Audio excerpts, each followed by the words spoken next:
I now recognize Dr. Fauci to give an opening statement. Mr. Chairman, Ranking Member Ruiz, members of the subcommittee, thank you for this opportunity to testify. Prior to my retirement from federal service in December 2022, I had been at the NIH for 54 years and director of NIAID for more than 38 years.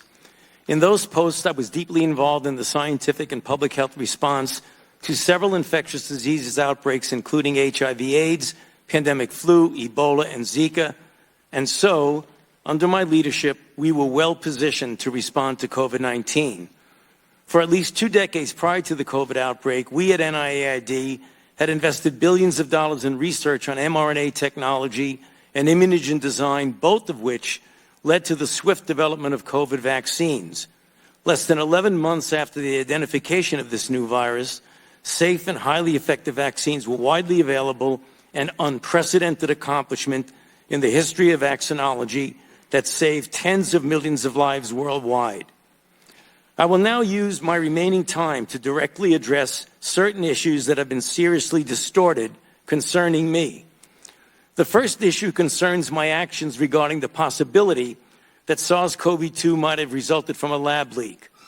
On January 31st, 2020, I was informed through phone calls with Jeremy Farrar, then director of the Wellcome Trust in the UK, and then with Christian Anderson, a highly regarded scientist at Scripps Research Institute, that they and Eddie Holmes, a world-class evolutionary biologist from Australia, were concerned that the genomic sequence of SARS-CoV-2 suggested that the virus could have been manipulated in a lab.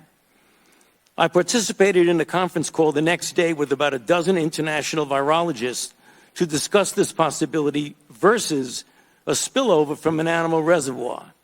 The discussion was lively, with arguments for both possibilities. 2 participants have testified before this subcommittee that I did not try to steer the discussion in any direction. It was decided that several participants would more carefully examine the genomic sequence. After this further examination, several who at first were concerned about lab manipulation became convinced that the virus was not deliberately manipulated. They concluded that the most likely scenario was a spillover from an animal reservoir, although they still kept an open mind. They appropriately published their opinion in the peer-reviewed literature. The accusation being circulated that I influenced these scientists to change their minds by bribing them with millions of dollars in grant money is absolutely false and simply preposterous. I had no input into the content of the published paper. The second issue is a false accusation that I tried to cover up the possibility that the virus originated from a lab. In fact, the truth is exactly the opposite.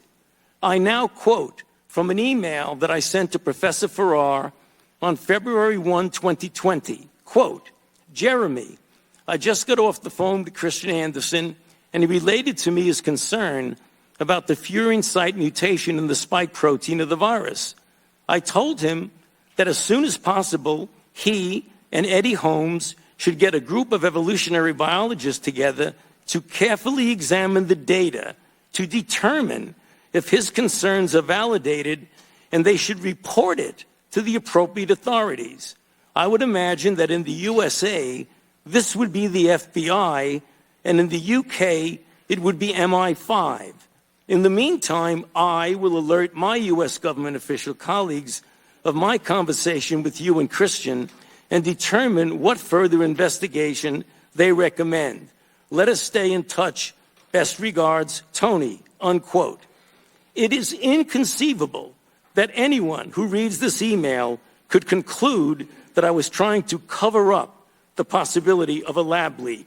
I have always kept an open mind to the different possibilities. Another issue is that of Dr. David Morans, who has the title of Senior Advisor to the NIAID Director, and who recently has been investigated for conduct unbecoming a government official. Naturally, given his title, a connection is made to me. With respect to his recent testimony before this subcommittee, I knew nothing of Dr. Morin's actions regarding Dr. Daszak, EcoHealth, or his emails. It is important to point out for the record that despite his title, and even though he was helpful to me in writing scientific papers, Dr. Morins was not an advisor to me on institute policy or other substantive issues. At NIAID, we had weekly executive committee meetings of the institute leadership and daily morning meetings of my immediate staff.